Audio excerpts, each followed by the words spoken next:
लिया, active transport पढ़ लिया, इम्बाइबेशंस पढ़ ली, प्लांट के हवाले से जितनी भी चीज़ें थी सब का सब हमने पढ़ लिया। अब हम लास्ट जो हमने हमारा टॉपिक छोड़ा था वो प्लाज्मोलाइसिस का छोड़ा था।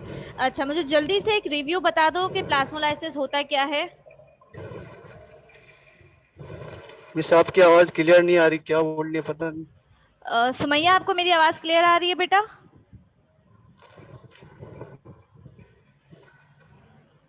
No miss.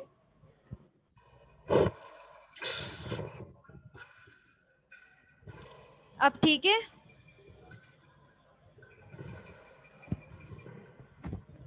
बच्चे अब ठीक है? अब आपको आ रही है आवाज़ मेरी? हाँ मिस अब आ रही है। Yes miss. अच्छा, मैंने आप लोगों से पूछा मुझे जल्दी से एक रिव्यू दे दो कि प्लाज्मोलाइसिस होता क्या है। मिस प्लाज्मा मतलब मेम्ब्रेन लाइसिस, मिस उसके मेम्ब्रेन के ब्रेक डाउन को बोलते हैं ना मिस, ये तो उसका एक वर्ड की प्रोसेस होता है। डेफिनेशन, ये तो वर्ड का मीनिंग आप मुझे बता रहे हो ना।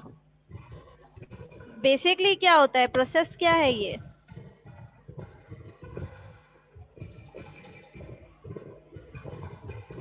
क्या हो गया बेटा? हाइपरटोनिक, हाइपोटोनिक कुछ याद नहीं है? पढ़ के नहीं आए क्या आप लोग क्लास के अंदर?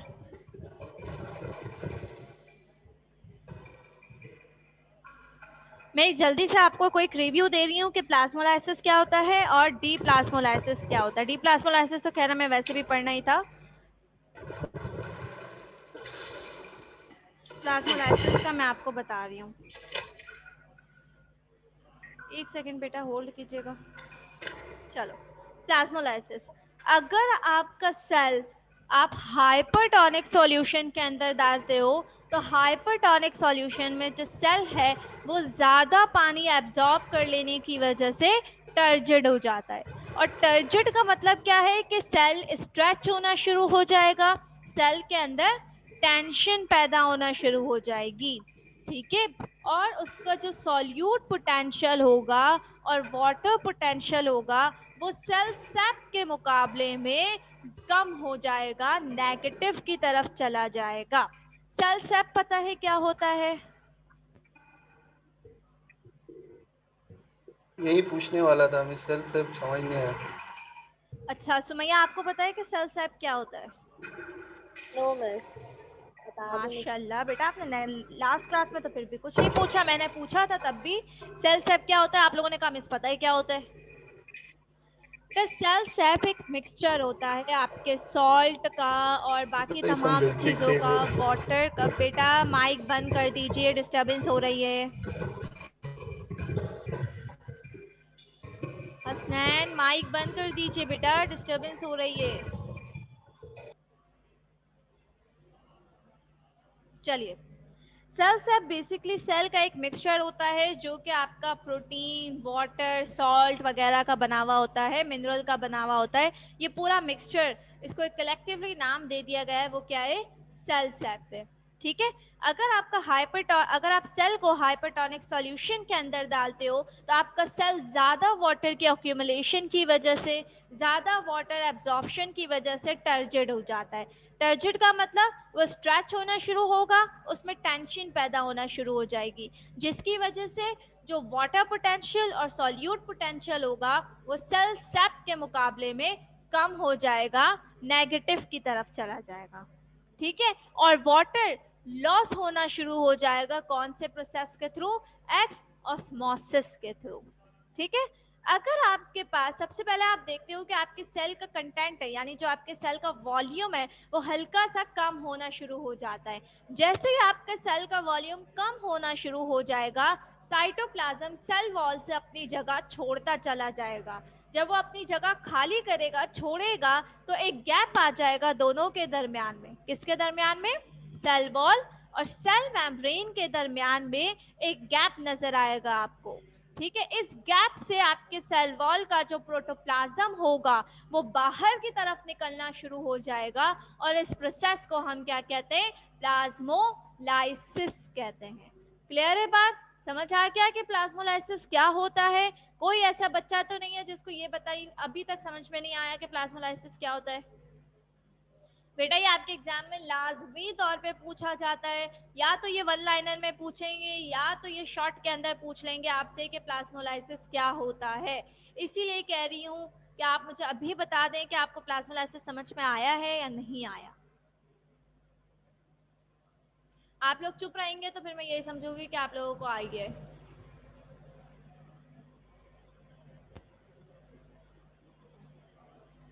चलो मतलब आपकी सब समझ आ गया।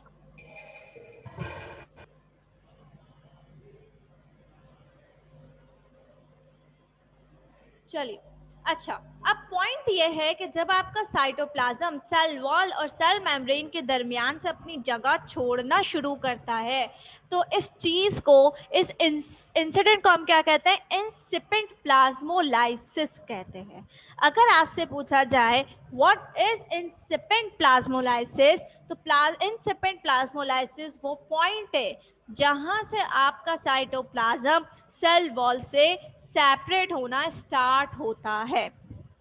जब आपका प्रोटोप्लाज्म कंप्लीटली सेल वॉल से सेपरेट हो जाएगा, मतलब पूरी तरीके से जब प्लाज्मोलाइसिस अचीव्ड हो जाएगी, तो जो प्लाज्मोलाइज्ड सेल है उसका जो वॉल्यूम है वो किस पे चला जाएगा? जीरो की तरफ चला जाएगा, पूरा जीरो हो जाएगा। क्लियर है बात? Yes miss. जब आपका प्लाज्मोलाइज सेल, अगर आप प्योर, अच्छा ये तो हमारी अभी पूरी हमने बात की, हाइपरटोनिक सॉल्यूशन में डालेंगे तो क्या होगा। अब हम बात करते हैं हाइपोटोनिक सॉल्यूशन में अगर हम सेल को डालें। हाइपोटोनिक सॉल्यूशन क्या है? प्योर वाटर है।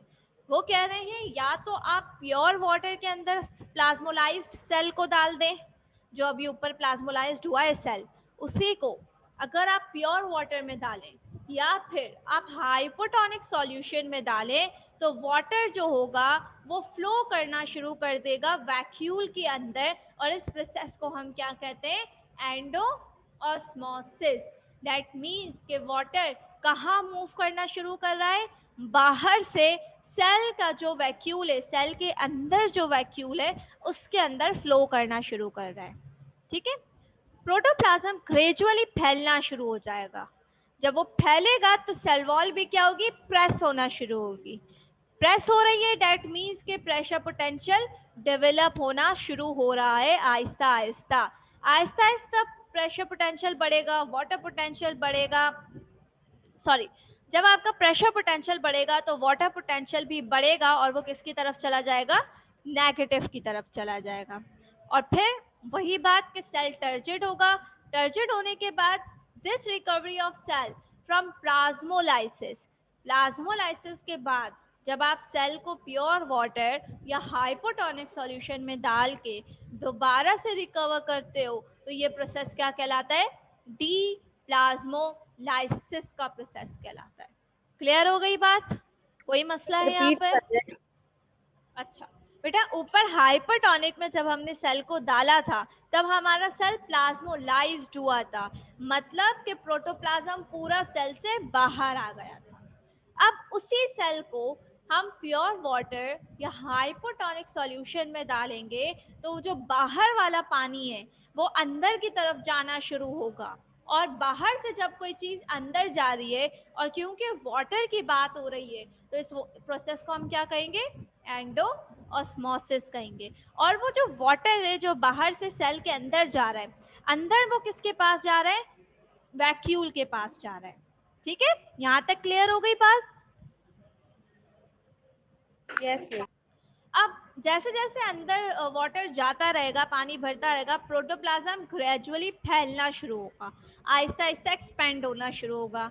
जब वो एक्सपेंड होगा तो सेल वॉल प्रेस होगी, जब वो फैलेगा तो सेल वॉल प्रेस होगी ना। यस। अब सेल वॉल प्रेस हो रही है, डेट मीन्स के प्रेशर पोटेंशियल क्या हो रहा है? डेवलप हो रहा है। जैसे जैसे प्रेशर पोटेंशियल बढ़ेगा, with rise in pressure potential, water potential also increases, becoming less negative. जैसे जैसे प्रेशर पोटेंशियल बढ़ता जाएगा, वाटर पोटेंशियल भी इंक्रीज होता जाएगा, और सेल का जो वॉल्यूम नेगेटिव की तरफ जा रहा था वो कम नेगेटिव हो जाएगा। किसके बढ़ने की वजह से?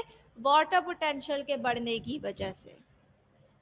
अब ये जो रिकवरी है, अब जाहिर सी बात है कि जब पानी अंदर जा रहा है तो सेल दोबारा से क्या होगा, टर्जिड हो जाएगा। ये जो रिकवरी है, प्लाज्मोलाइसिस से सेल बिल्कुल श्रिंक हो गया था, दोबारा हमने इनसे हाइपो में डाला, सेल दोबारा टर्जिड हो गया। ये जो सेल की रिकवरी है, इस प्रोसेस को हम क्या कहते हैं, डी प्लाज्मोलाइसिस का प्रोसेस कहते हैं। क्लियर है बात, समझ आया अब? यस चलो आगे। यस चलिए,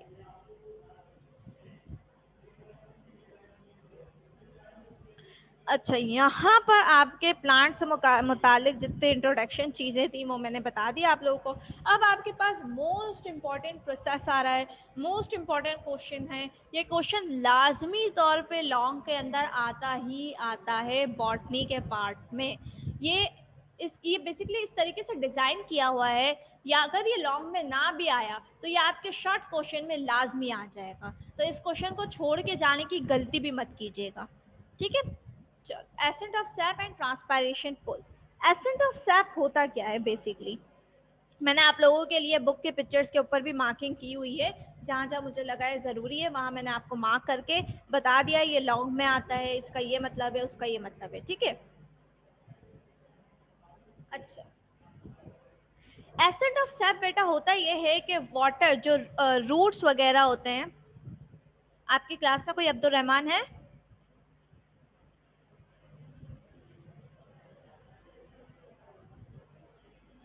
हसनैन, आपके साथ कोई अब्दुल रहमान है? शायद अब्दुल रहमान तो नहीं, न्यू स्टूडेंट अब्दुल का नाम क्या रहमान है? तीन ही लड़के हैं, पता नहीं, कल नहीं आए वो लोग।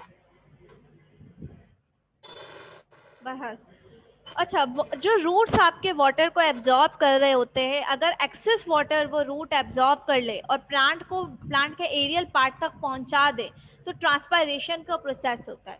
इस प्रोसेस के थ्रू लीफ से एक्सेस वाटर बाहर चला जाता है, सही। लेकिन ट्रांसपायरेशन से पहले लीव्स क्या करते हैं, वाटर को कंडक्ट करते हैं, यानी अपने पास रखते हैं। अगर उन्हें लगता है कि वाटर एक्सेस हो गया है, ज़्यादा आ रहा है, तो फिर वो ट्रांसपायरेशन के प्रोसेस के थ्रू उस वाटर को एटमॉस्फेयर के अंदर एवोपरेट कर देते हैं।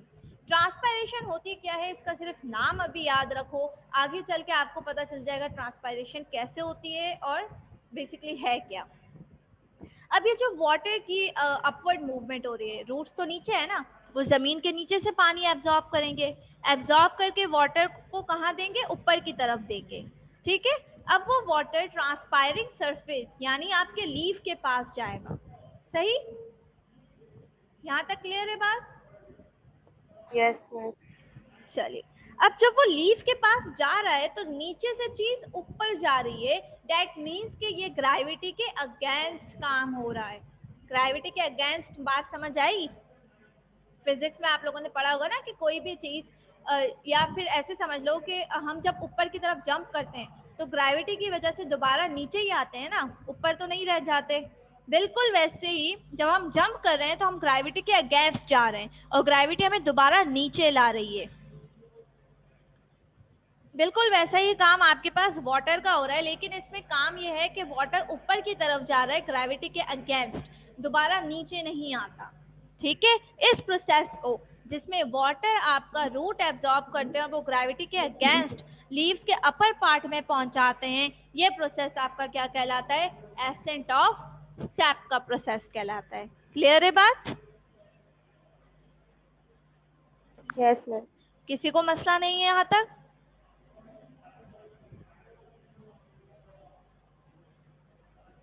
ज्यादा मुश्किल पूछ लिया मैंने सवाल शायद, या आप लोग सब सो रहे हैं?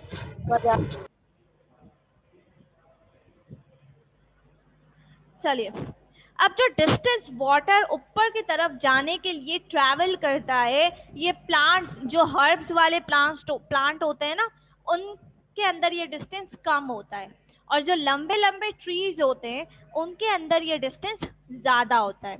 जो टॉल ट्रीज होते हैं जैसे आपका इनकलेप्टस और रेडवुड, इसका डिस्टेंस 90 मीटर से भी ज़्यादा होता है।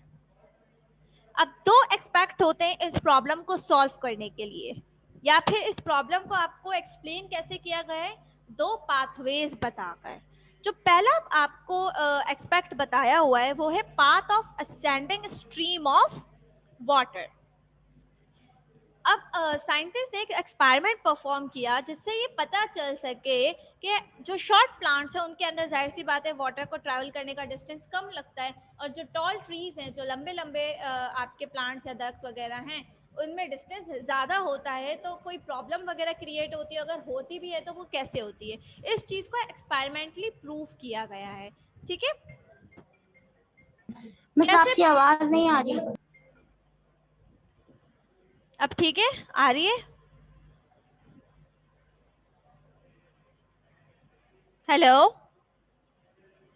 बेटा, अब आवाज आ रही है आपको? जी मिस नहीं अब आ आ रही रही मिस आवाज। अब आ रही है। फिर हसनैन आपका कोई इशू है, आप अपना इशू को सॉल्व कीजिए, अपने हैंडसेट वगैरह चेक कीजिए, आपकी तरफ से कोई इशू है। बाकी सबको मेरी आवाज क्लियर आ रही है ना? Yes miss. हाँ चलो, okay now ascending a stream of water is xylem. बेटा जाइलम का काम क्या होता है, मुझे ये बताइए।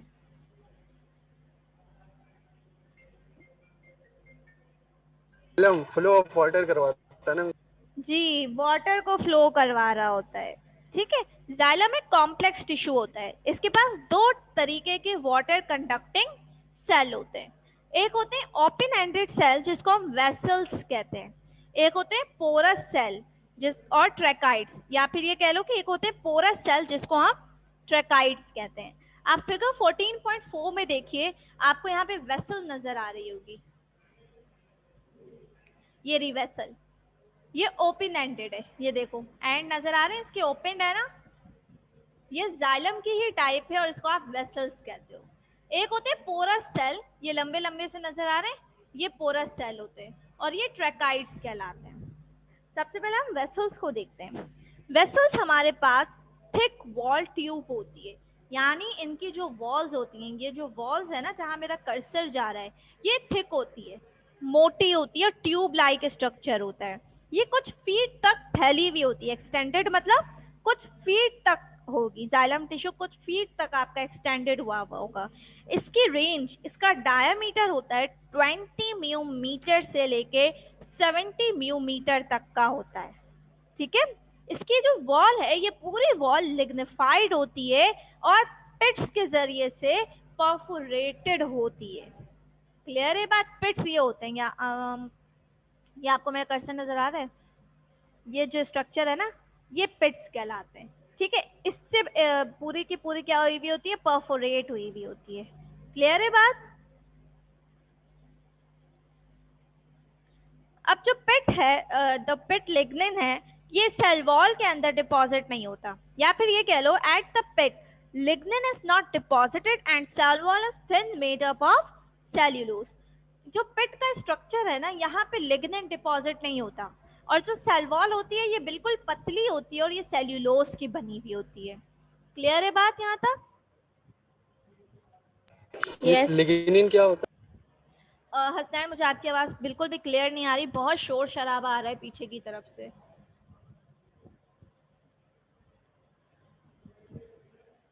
बाकी सबको क्लियर है?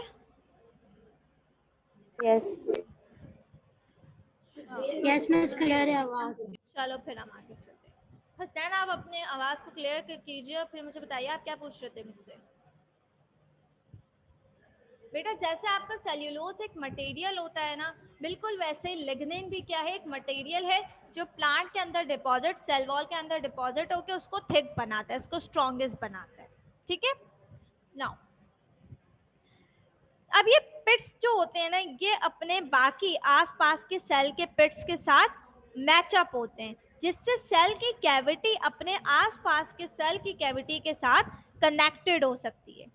जाइलम वेसल्स जाइलम वेसल्स के पास सिलेंड्रिकल सेल्स बढ़ना शुरू हो जाते हैं, और ये जो सिलेंड्रिकल सेल्स होते हैं ये एंड टू एंड प्लेस्ड वे में होते हैं। जब वो मैच्योर होना शुरू होते हैं तो इन सेल की जो वॉल होती है, जो एंड वॉल होती है, वो डिसॉल्व हो जाती है, और जो साइटोप्लाज्मिक कंटेंट होता है वो पूरा खराब हो चुका होता है, डाई हो चुका होता है। अभी जो कंटिन्यूस डक्ट हमारे पास बन रही होती है, बेसिकली ये लॉन्ग डिस्टेंस ट्रांसपोर्ट के लिए बेटर रूट होता है। इनके अंदर अल्लाह ताला ने इस वजह से, क्योंकि इनकी सेल जो साइटोप्लाज्मिक कंटेंट है वो डाई हो चुका होता है मेच्योरिटी के वक्त, तो सॉरी, अल्लाह ताला ने इनके अंदर एक डक रखी है, ये कंटिन्यूस डक्ट होती है। ये जब बन जाती है तो ये एक बेहतर रास्ता होता है जिसके ज़रिए से वाटर अच्छा खासा डिस्टेंस अपना ट्रैवल कर सकता है। लंबा डिस्टेंस रूट से लीव तक का ट्रैवल करके वाटर को ट्रांसपोर्ट करवा सकता है, और जो रेट ऑफ फ्लो होगा वो 10 गुना ट्रैकाइट के मुकाबले में ज़्यादा होगा। इस वजह से वेसल्स आपकी एंजियोस्पर्मिक प्लांट के अंदर ज़्यादा पाई जाती है। क्लियर? यहाँ तक किसी को कोई मसला, कोई बात समझ में ना आई हो?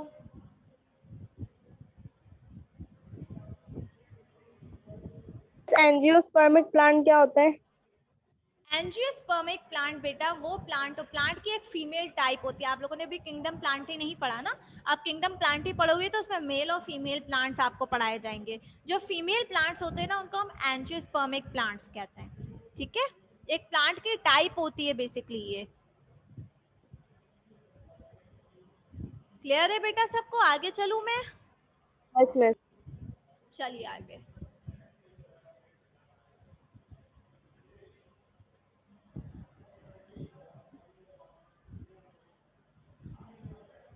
अच्छा, यहाँ पे इस क्वेश्चन में बेटा ये मसला है कि आपके पास वेसल्स और ट्रैकाइड का डिफरेंस आ जाता है। ठीक है, बहुत कम ऐसा होता है कि वो इस पाथ को पूछ ले दोनों में से कोई एक, वरना तो ये क्वेश्चन मतलब इस क्वेश्चन के अंदर वेसल्स और ट्रैकाइड का डिफरेंस पूछेंगे। एसेंट ऑफ सैप अलग है। ठीक है, इसमें आपसे पूछ लेंगे एसेंट ऑफ सैप की डेफिनेशन बता दें and explain the mechanism of accent of SAP. इसके अलावा जो आप अभी मैंने आपको एक्सरसाइज 14.5.1 पढ़ाई है ना, इसमें वेसल्स और ट्रैकाइड्स के डिफरेंस आपसे पूछ लेते हैं। सही? अच्छा, ट्रैकाइड्स क्या होते हैं? मैंने अभी आपको बताया था कि दो टाइप्स बताई थी ना, जाइलम के एक वेसल था और एक ट्रैकाइड। वेसल ओपन एंडेड था, जो पोरस सेल थे वो क्या थे? ट्रैकाइड से। अब ये जो इंडिविजुअल सेल्स होते हैं ना, ये 30 म्यूमीटर डायमीटर के होते हैं, लेकिन इनकी लेंथ स्पेसिफिकली आपको नहीं बताई हुई। लेंथ में कुछ बताया है कि कुछ मिलीमीटर तक की इनकी लेंथ होती है। अगर आप इनको वेसल से कंपेयर करोगे तो इनकी वॉल्स एंगुलर होती है और साइज में छोटी होती हैं। इनके हर एंड टैपर एंड होता है। टैपर एंड वो होता है जिसमें जो सेल होता है वो ओवरलैप हुआ होता है, यानी इस एंड के ऊपर सेल मौजूद होते हैं। सेल ओवरलैप हुए हुए होते हैं इन एंड के ऊपर। ठीक है, जैसे आपके जाइलम वेसल्स होते हैं ना, जाइलम वेसल्स क्या है? They are dead with thick lignified walls. अब ये जो वॉल्स हैं ये परफोरेटेड है। परफोरेटेड मतलब इनके ऊपर छोटे छोटे होल्स लगे हुए होंगे। ये जो छोटे छोटे होल्स होते हैं ना, ये पिट्स कहलाते हैं। अभी मैंने पीछे पिट्स पढ़ाया था, आप में से किसी ने मुझसे पूछा नहीं पिट्स क्या होता है। पिट्स वो होता है जो वॉल के ऊपर छोटे छोटे से पोर्स बने हुए होते हैं ना, ये आपके पास पिट्स कहलाते हैं। ठीक है, ये दो टाइप्स के होते हैं, एक होते हैं सिंपल, एक होते हैं बॉर्डर। ये जो पिट्स होते हैं ये वॉल को क्रॉस करके अपर ट्रैकाइड को लोअर ट्रैकाइड के साथ कनेक्ट करके रखते हैं। बात समझ आ रही है बेटा आपको? मिस एक सिंपल होता है और दूसरे कौन से होते हैं? सॉरी मुझे आवाज नहीं आई। एक सिंपल होते हैं पिट और दूसरे बॉर्डर्ड होता है, बॉर्डर्स लाइक बने हुए होते हैं। बॉर्डर देखे ना आप लोगों ने, बिल्कुल वैसे बॉर्डर्स लाइक बने हुए होंगे। ठीक है, ओके मिस। बाकी ऊपर से नीचे तक अभी जितना समझाया सब समझ में आया है? Yes miss. चलो, अब ये जो पिट्स होते हैं, थ्रू दीज पिट्स, इन पिट्स के थ्रू वाटर और मिनरल एक ट्रैकाइड से दूसरे ट्रैकाइड में बहुत आसानी के साथ फ्लो कर जाते हैं। अच्छा, ये काम होता किसमें? जो फर्न्स और जो कॉनिफर्स ट्रैकाइड्स होते हैं ना, उनके अंदर वाटर कंडक्टिंग डक्ट्स मौजूद होती है। फर्न और कॉनिफरस प्लांट्स में जो ट्रैकाइड्स हैं, वहाँ से आपके पास जो वाटर फ्लो करता है वो इस कंडक्टिंग डक्ट के थ्रू फ्लो करता है। क्लियर हो गई बात? कोई मिस मसला? दोबारा रिपीट कर दें। अच्छा बेटा, जो फर्न्स और कॉनिफरस वाले प्लांट्स होते हैं ना, इनके पास ट्रैकाइड्स होते हैं और इनके ट्रैकाइड के पास सिर्फ और सिर्फ वाटर कंडक्टिंग डक्ट्स मौजूद होते हैं जिसके थ्रू इनके अंदर वाटर फ्लो करता है। क्लियर है? यस चलें आगे। यस अच्छा, mechanism of accent of SAP. आपका जो वाटर होता है वो डिजॉल्व हो जाता है, जो या फिर ये कह लो कि जो आपके वाटर और जो आपके डिजॉल्व मिनरल सॉल्ट होते हैं वो जाइलम में मौजूद होते हैं। बेटा मुझे 2 मिनट देना प्लीज। ओके क्या हुआ? मैं कॉल कर दूंगी आपको, अभी तो मेरी क्लास चल रही है।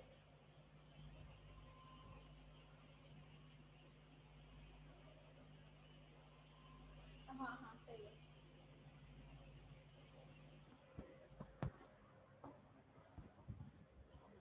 जी सॉरी फॉर डिस्टर्बेंस। मैं आपसे कह रही थी कि mechanism of accent of SAP में होता यह है कि आपका जो वाटर और जो डिजॉल्व मिनरल सॉल्ट होते हैं वो कहाँ मौजूद होते हैं? जाइलम में मौजूद होते हैं। और ये किस तरफ मूव करते हैं? ऊपर की तरफ मूव करते हैं, अपवर्ड फ्लो करते हैं। और कितने मीटर की स्पीड से करते हैं? 15 मीटर पर आवर की स्पीड से ये वाटर ऊपर की तरफ फ्लो कर रहा होता है।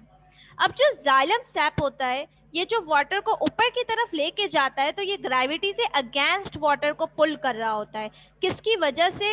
या फिर ये कह लो कि बगैर किसी की मदद के, without the help of any mechanical pump, किसी भी मैकेनिकल पंप की मदद के बगैर ये जाइलम वाटर को ग्रेविटी के अगेंस्ट ऊपर की तरफ पुल करवाता है। जब ये पुल करवाएगा तो सैप भी इंक्रीज हो जाएगा। ठीक है, is either due to push from below or a pull from above. कुछ थ्योरीज हमें ये कहती है, या फिर कुछ एडवांस थ्योरीज होती है जिन्होंने बहुत एडवांसली मॉडिफाई करके टॉल ट्रीज के अंदर एसेंट ऑफ सैप को एक्सप्लेन किया गया है कि किस तरीके से फोर्स ऑफ ग्रेविटी के अगेंस्ट जाके वाटर को पुल किया जाता है। इसके लिए कोई एक थ्योरी नहीं है, बहुत सी हमारे पास थ्योरीज है जो इसकी एक्सप्लेनेशंस देती हैं। कुछ ऑब्जेक्शंस के बगैर दे रहे होते हैं, कुछ ऑब्जेक्शंस के साथ एक्सप्लेन कर रहे होते हैं। इन तमाम थ्योरीज में से आपको सिर्फ 2 थ्योरीज बताई गई हैं जिसमें आपको एसेंट ऑफ सैप का मैकेनिज्म ज़्यादा अच्छी तरीके से एक्सप्लेन किया गया है। जो पहला पॉसिबल मैकेनिज्म है हमारे पास, या पहली पॉसिबल थ्योरी है, वो है हमारी रूट प्रेशर थ्योरी। दूसरी थ्योरी है हमारी एडिशन कोहेशन थ्योरी। यहाँ तक बेटा क्लियर है? यस आगे चलूं? यस रूट प्रेशर थ्योरी ये बताती है पुश फ्रॉम बिलो, नीचे से पुश करना। अगर आपका स्टेम अच्छा खासा पानी के अंदर मौजूद है, वेल वाटर पोटेड प्लांट का स्टेम है, और अगर आप उसको जमीन के ऊपर से थोड़ा सा कट करोगे, ठीक है, जो कट एंड होगा वहां से वाटर बाहर आना शुरू होगा, एक्सक्यूड होना शुरू होगा। सम टाइम ये सजेस्ट किया जाता है कि एक फोर्स नीचे की तरफ से लग रही होती है जो स्टैम्प की तरफ आ रही होती है। दैट मीन्स रूट से एक फोर्स लगा रहे होते हैं जिसकी वजह से स्टैम्प के पास पानी आ रहा होता है, और जब हम उसे कट करते हैं तो पानी उस फोर्स की वजह से एक्सक्यूड हो जाता है। ये फोर्स क्या, कौन सी फोर्स होती है? रूट प्रेशर फोर्स होता है। क्लियर है बात यहाँ तक? यस आगे चलूं? यस अच्छा, अब रूट प्रेशर थ्योरी को डिस्कवर किसने किया है? स्टेफन हैलिस ने 1727 के अंदर इसे डिस्कवर किया था। हैलिस के मुताबिक ये जो फोर्स होती है इसका काम होता है कि ये वाटर को बढ़ाए, यानी वाटर की जो फ्लो है ना उसको बढ़ा दे to a height of 6.4 metre, जिसकी वजह से वाटर 6.4 मीटर तक की हाइट तक क्या कर सके? फ्लो कर सके। यानी उन्हें प्रेशर इतना बढ़ाना चाहिए कि वाटर की जो हाइट है वो 6.4 मीटर तक बढ़ जाए। उसने ये भी ऑब्जर्व किया कि जो प्रेशर डेवलप हो रहा है ये सर्टेन टाइम्स ऑफ एयर के लिए हो रहा है। बात समझ आई बेटे? यस किसी का कोई इश्यू तो नहीं है अब तक यहाँ पर? No miss. चलिए,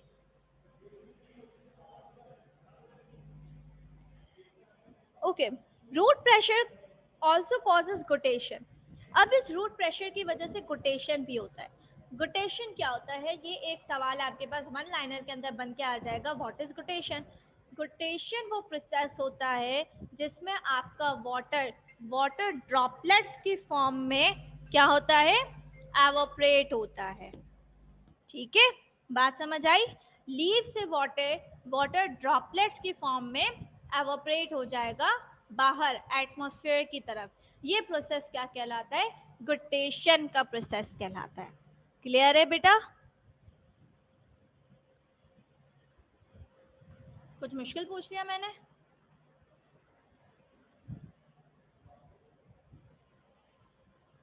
बच्चे कहाँ पर गायब हो? मैं कुछ पूछ रही हूँ, आप लोगों को कोटेशन समझ आया?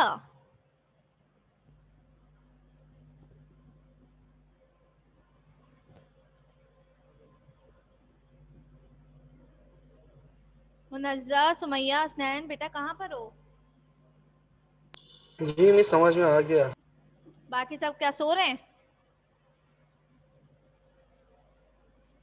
चलिए बेटा, अच्छा जी।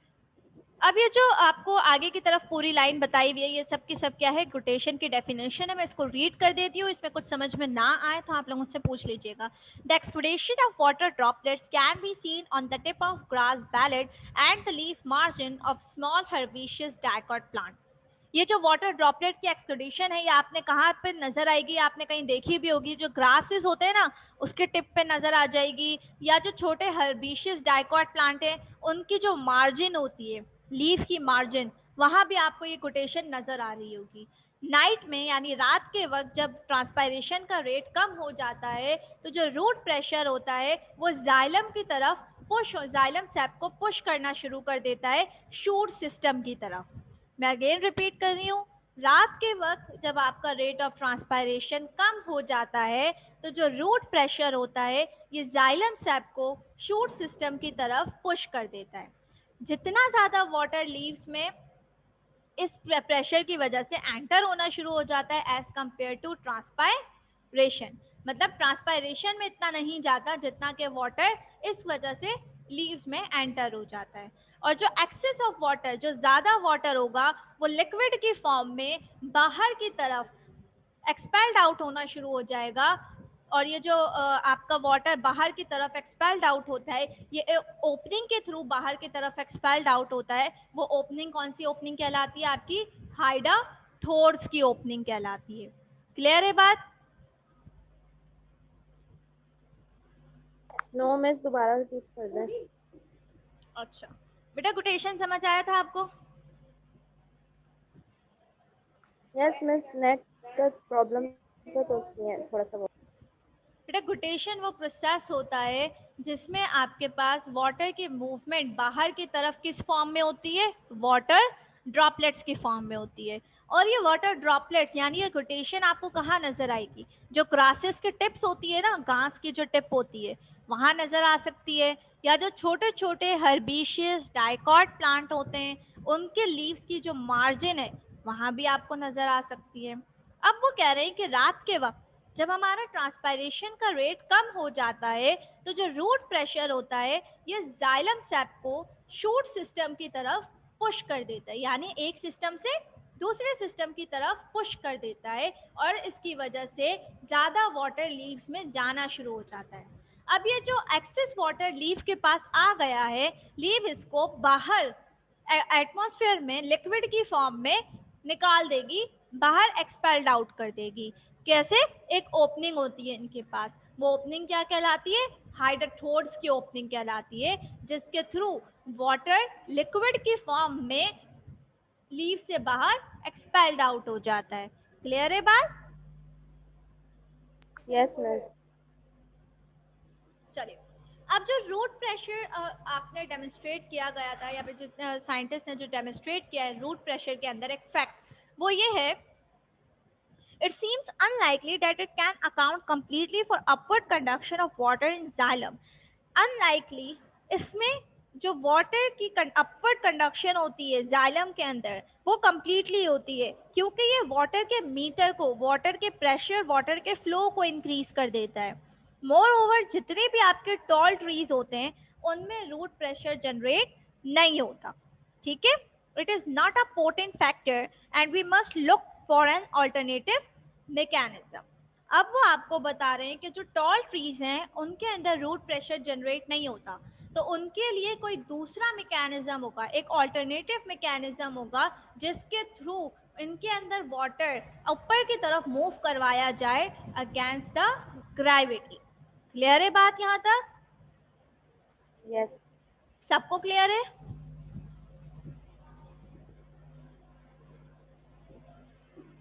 अच्छा, अब मैं दूसरा अभी शुरू नहीं करूंगी, बिकॉज अगर मैंने दूसरा शुरू कर दिया तो ये वाला भी आप लोगों के लिए थोड़ा सा ज़्यादा हो जाएगा। बेहतर है कि हम इसको नेक्स्ट क्लास में दूसरे वाले प्रोसेस को स्टार्ट करें। लेकिन इससे पहले आप लोगों का काम यह है कि आप लोगों ने ये पूरी थ्योरी एसेंट ऑफ सैप से लेके अभी जितना मैंने आपको पढ़ाया है रूट प्रेशर थ्योरी तक, ये सब आप लोग कल पढ़ कर आए। इसमें कुछ ना समझ आए तो मुझसे पूछ लीजिएगा।